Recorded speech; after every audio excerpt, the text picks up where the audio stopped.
बच्चों, अब हम एक एक्सरसाइज देखेंगे जिसमें कुछ उदाहरण दिए गए हैं और उन उदाहरणों को हम भरेंगे। जो खाली स्थान दिए हुए हैं उसमें हम अव्यय पदों को भरते हैं। जैसे कि पहला है हमारा रामम उपश्रित्य प्रणम्य डैश कुशः लवौ वदतः। राम के समीप प्रणाम करके कुश और लव बोले, तो अर्थात कुश और लव के लिए हम च शब्द और के लिए प्रयोग करेंगे।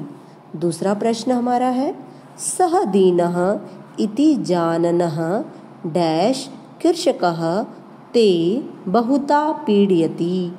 वह दीन दुखी है यह जानते हुए भी, जो भी शब्द है वह हमारा खाली स्थान है।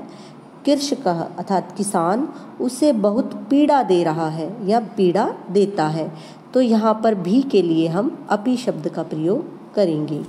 अगला उदाहरण है हमारा भवान डैश किम करोति। भवान आप अब क्या करेंगे, तो यहाँ पर इदानीम शब्द का प्रयोग होगा। सुजाता संस्कृतं पठति सुशीला डैश संस्कृतं पठति। सुजाता संस्कृत पढ़ती है, सुशीला भी संस्कृत पढ़ती है, तो भी शब्द के लिए हम अपि शब्द का प्रयोग करेंगे। दिनेश रमेश च पाठम पठतः। दिनेश और रमेश पाठ पढ़ते हैं, तो और शब्द के लिए हमारा है च अव्यय।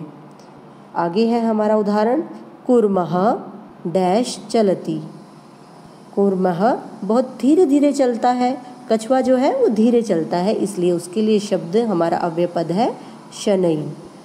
अगला है हमारा मेघाः डैश गर्जन्ति।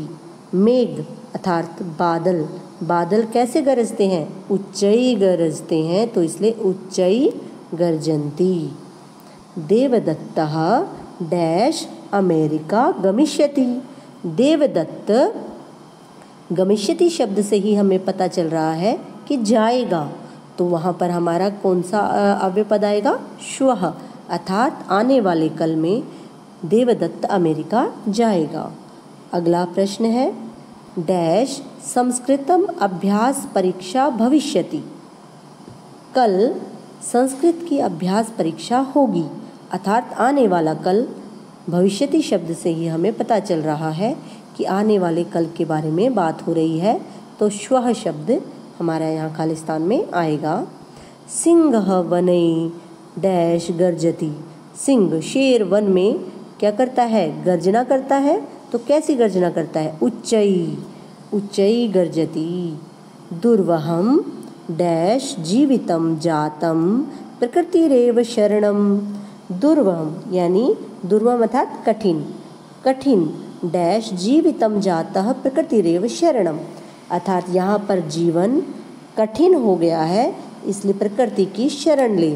तो यहाँ शब्द जो है आपका दुर्वहम के बाद आएगा, तो अव्यय पद हमारा जो यहाँ है उसके लिए यहाँ पर है अत्र। अब हम अगला प्रश्न देखते हैं यदा सूर्य उदेति डैश कमलानि विकसन्ति। जब सूर्य उदय होता है तब कमल विकसित होते हैं, अर्थात यदा के साथ हमारा हमेशा तदा शब्द अव्यय के रूप में आएगा, तो इसलिए हमारा उत्तर हुआ तदा। इस तरह से हमने इस पूरी एक्सरसाइज को किया और हमने अव्यय पदों को भरा।